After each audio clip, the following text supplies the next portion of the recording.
Fainali ya kombe la Muungano ni leo saa 1:15 pale Gombani Pemba, na tayari kwa upande wa klabu ya Yanga tunafahamu kwamba anashuka dimbani hii leo kuvaana na JKU. Ni moja ya mchezo ambao utakuwa ni mzuri kulingana na kile ambacho mwalimu anakihitaji. Ni moja ya kombe ambalo pia wanalitazama kwa upande wa klabu ya Yanga kulingana na ambavyo wameweza kuanza na mpaka hapa ambapo wameweza kufikia. Sasa tayari kwa upande wa mwalimu ameweza kuandaa kikosi ambacho kitakwenda kuvaana. Hii leo kuna mabadiliko kidogo, ni tofauti na vile ambavyo amekuwa anapanga kikosi chake kwa siku ya leo.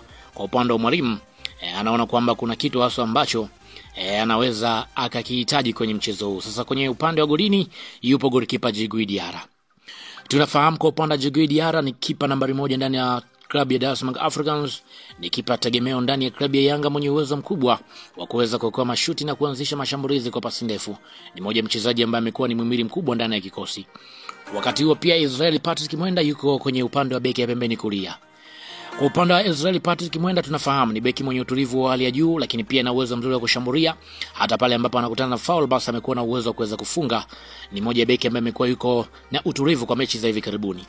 Wakati huo pia Nixon Kibabage atakwenda kucheza beki ya pembeni kushoto. Tunafahamu kwa upande wa Nixon Kibabage ni beki mwenye uwezo wa kupandisha mashambulizi na kutoa cross, lakini pia tunafahamu ni mmoja mchezaji ambaye amekuwa akitoa mchango ndani ya klabu ya Yanga. Hivyo kwa upande wa mwalimu ameona ni muhimu pia kuweza kumpa nafasi moja kwa moja kwenye eneo hilo. Wakati huo pia beki wa katikati yupo Dickson Job. Tunafahamu ni mmoja mchezaji mwenye uzoefu, lakini pia anasimama vizuri kwenye eneo la ulinzi na kuhakikisha mawasiliano mazuri kwenye eneo la katikati. Hivyo moja kwa moja yupo kwenye eneo hilo. Wakati huo pia Bakari Nondo Mwamnyeto moja kwa moja yupo kwenye eneo la beki. Tunafahamu kwa upande wa Bakari Mwamnyeto ni mmoja mchezaji ambaye amekuwa ni muhimili mkubwa ndani ya kikosi hicho. Wakati huo pia kwenye eneo la viungo wa katikati wako viungo wawili, yani viungo wa chini, yupo Azizi Andambwile. Tunafahamu kwa upande wa Azizi Andambwile kazi yake kubwa kwenye mchezo atakuwa na jukumu la kuzuia mashambulizi kwa upande wa pinzani, lakini pia na kusambaza mipira kwa viungo wa mbele. Tunafahamu ni mmoja mchezaji ambaye amekuwa na usahihi zaidi wa kupiga pasi kwenye eneo la katikati. Wakati huo pia Mudathiri Yahya atakuwa kwenye eneo hilo akisaidiana na Azizi Andambwile.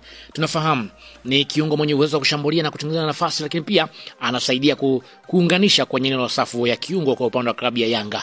Wakati huo pia moja kwa moja kwenye eneo la kiungo mshambuliaji yuko Stephanie Aziz Ki. Kwa upande wa Stephanie Aziz Ki tunafahamu ni kiungo mwenye ubunifu mkubwa, lakini pia anahusika kwenye kutengeneza nafasi za mabao, lakini pia tunafahamu ni mchezaji ambaye ana uwezo mzuri wa kuweza kufunga follow. Hivyo ndivyo ambavyo kwa upande wa klabu ya Yanga wanamtegemea kwenye majukumu hayo. Wakati huo pia Max Nzengeli atakwenda kusimama kwenye eneo la wingi ya pembeni kushoto. Tunafahamu kwa upande wa Max Nzengeli ni kiungo ambaye ana uwezo wa kuwa na haraka zaidi ya kupiga pasi kwa haraka na kutembea kwenye maeneo sahihi. Hivyo kwa upande wa Mamelodi Hamdi atakuwa akimtumia kama mchezaji kimvuri wa kuzungusha kwenye eneo la mbele.